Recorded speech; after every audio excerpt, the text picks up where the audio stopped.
Anyong mga kabusan, for today's video ay maliligo nga kami sa Hyundai. Ito nga pala yung karugtong ng pagtulog namin sa sauna. Mula nga din dito sa Junction Station, naglakad nga lang kami papunta sa Hyundai. Habang naglalakad nga kami dito mga kabusan, ay nadaanan nga lang namin itong mga ibon. Ang babait nga nila at hindi nga sila naiilang sa mga tao. Baka ikaw pa yung maiilang dahil sa sobrang babait nga din nila. Medyo may kahabaan nga din itong nilakad nga namin pero okay lang kasi exercise na nga din ito sa amin. At hindi nga lang din kami yung naglalakad dito. Ayun nga, natatanaw na namin ang signage ng McDo mga kabusan at dahil hindi pa nga kami kumakain ng umagahan at nagugutom na din kami kaya nag-stop by muna kami dito sa may McDo. Nag-order lang kami dito ng sandwich at saka coffee para mainita naman ang aming sikmura.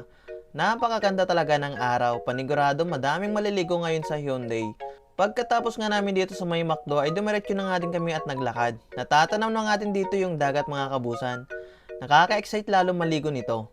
Alam nyo ba mga kabusan, dito sa Busan, ang pinakasikat na dagat dito ay walang iba kundi dito sa Hyundai.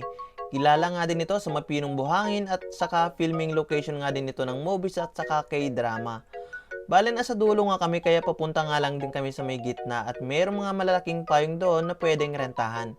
Madaming pwedeng gawin dito mga kabusan, mag-jogging, walking kasamang mga pets, katulad na nga lang dito sa mga nakikita nga din natin.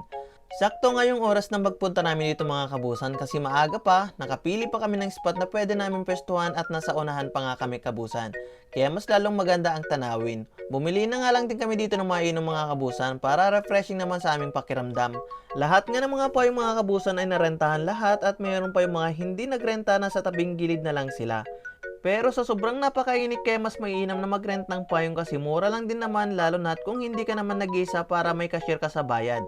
Ang kagandahan pa nga dito mga kabusan, merong dala dito si Boss Lowell na mat kaya hindi na nga din kami bumili ng mat lagayan ng mga gamit namin. Kapag nagawi ka nga pala dito mga kabusan, be mindful lang sa paggawa ng pictures o kaya videos kahit sabihin pa natin na nagsiselfie lang tayo.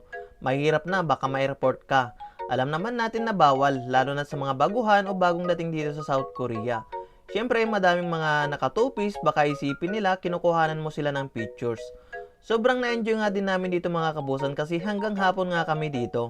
Kaya sulit na sulit yung rent namin ng malaking payong. Pagkatapos nga namin nagbanlaw lang kami mga kabusan, naglakad ulit at papunta sa may subway station. So hanggang dito na lang mga kabusan. See you sa next vlog!